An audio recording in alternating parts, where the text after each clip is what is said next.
it's Lozza from the Baking Mad Gym Addict. Oh dear, I wasn't sure whether to post up this video or not because 2 of the recipes were not as delicious as I thought they would be. I felt pretty cheated because I wasted some really good ingredients on food I didn't actually end up eating. There are, however, some really good recipes I made this week which I think is really worth sharing with you all. So the whole concept of this video was a no heat food prep session. I wanted to see if I could make some lunches ahead of time which involved absolutely no cooking whatsoever. This is what my colourful groceries looked like once I laid them all out on the kitchen worktop. You can see that there's lots of beautiful, healthy, fresh fruits and veggies. So let's start with the successful recipes first. I made this delicious, fresh tasting pomegranate tabbouleh, which was a big hit. I love how beautiful pomegranate seeds are. They look like little pretty, shiny red rubies. Pomegranates are a great source of vitamin C, vitamin K, folate and potassium, and they make an awesome, colourful, crunchy addition to your salads. I started off with extracting the seeds from the pomegranate. You can keep the seeds in the refrigerator for about 3 days or freeze them for about 6 months. The skins are not edible, so I scored the skin all the way around before pulling the pomegranate apart. Then I gently inverted the skin and stretched it slightly to free and loosen the pomegranate seeds.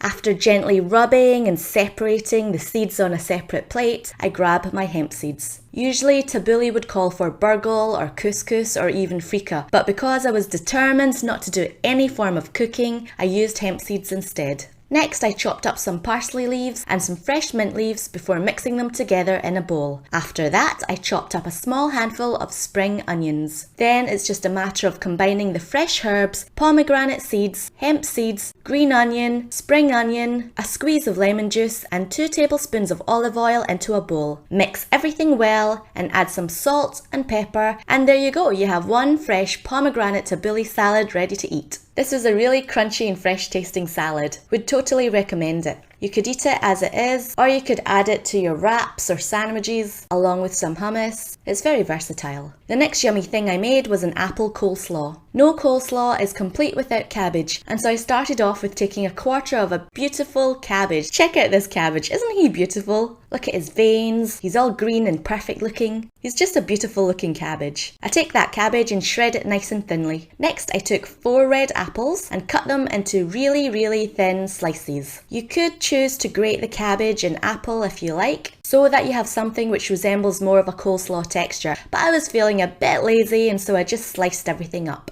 After that was done, I put the cabbage and apple into a bowl and added half a handful of chopped up green onion and a handful of chopped up red onion. Next, I put in 2 dollops of soyanaise, which is vegan friendly. If you're not vegan, you could use creme fraiche or natural yogurt. After squeezing in some lemon juice to make sure the apples don't go brown, I seasoned the coleslaw with salt and pepper. Then it's just a matter of tossing everything about until it's all mixed up. If you like a bit of a kick to your coleslaw, feel free to sprinkle on some cayenne pepper if you like. And then that's your apple slaw done.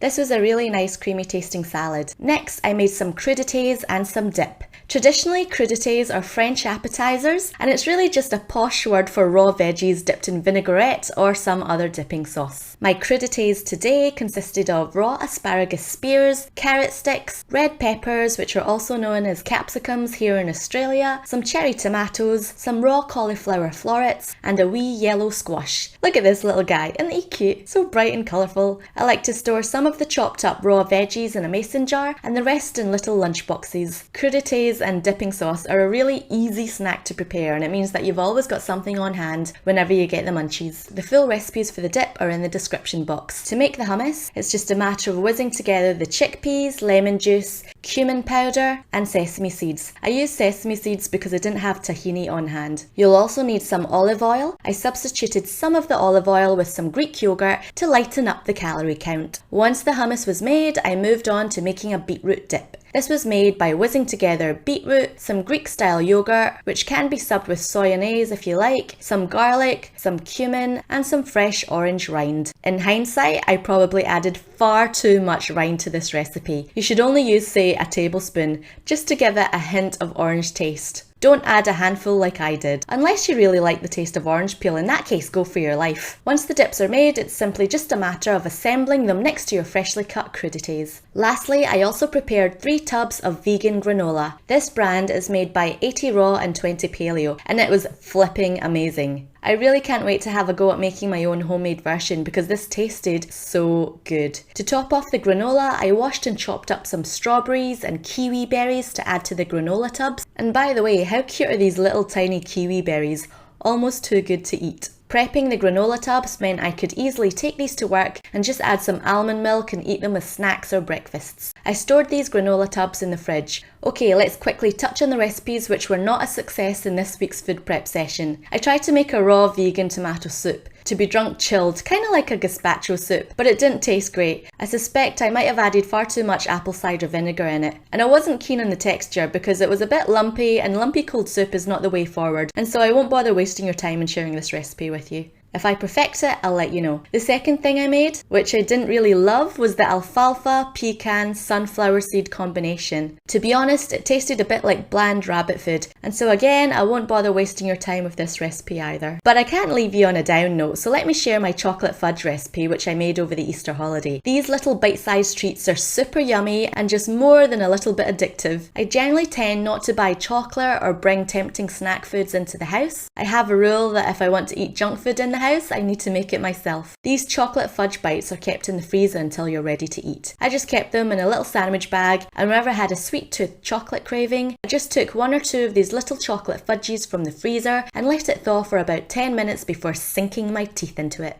I really liked these, and so did my husband. Alright, to make these, I put the following ingredients into my high-speed Vitamix blender. 1 cup of cashews, half a cup of shredded coconut, 2 tablespoons of maca powder, half a cup of oats, and 2 tablespoons of coconut oil. Don't stress if I'm speaking too fast because the full recipe, as with all my other videos, are fully posted in the description box of each YouTube video. I turn on the blade and blitzed everything together until it turned into a paste like this. I wouldn't recommend you trying this in a regular blender just in case you kill your blender. A food processor would probably be a better idea. Next, I de-seeded 20 medjool dates before processing them into a paste. Next, I take a packet of Ghirardelli 60% cocoa bittersweet chips. Bought these from iherb.com. If you need a discount code for iherb.com to buy anything on their site, the discount code is below. I pop the chocolate chips into a microwave safe bowl and nuke them in the microwave at half power for 30 seconds. I then take the bowl out and stir it thoroughly. I continue to repeat this process of popping the bowl into the microwave in 15-second intervals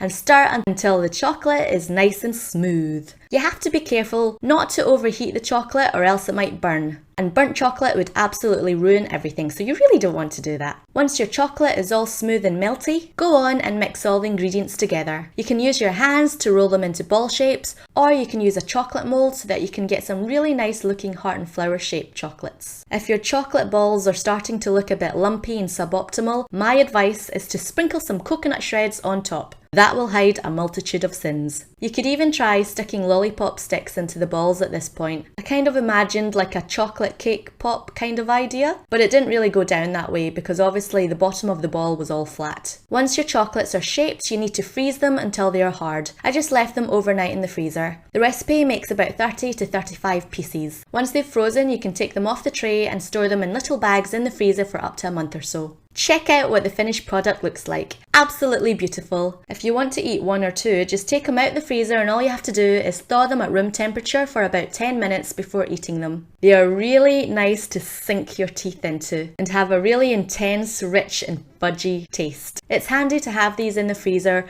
ready to nix any chocolatey cravings. And these little chocolate fudgies are probably more nutritious for you than some of the junky chocolates you can get in the supermarket. And so I hope you enjoyed this no heat food prep session. I'm so sorry 2 of the recipes turned out a bit crappy, but the bonus chocolate fudge recipe I created really makes up for it, I promise. If you fancy more honest food prep sessions like this, hit the like button and subscribe to my channel. Go ahead and post your food prep photos on my Facebook page and Instagram so that I can feature them in future videos and so that they can inspire others. Here are some awesome photos I received from you this week. Thanks for your time everyone. See you soon. Bye!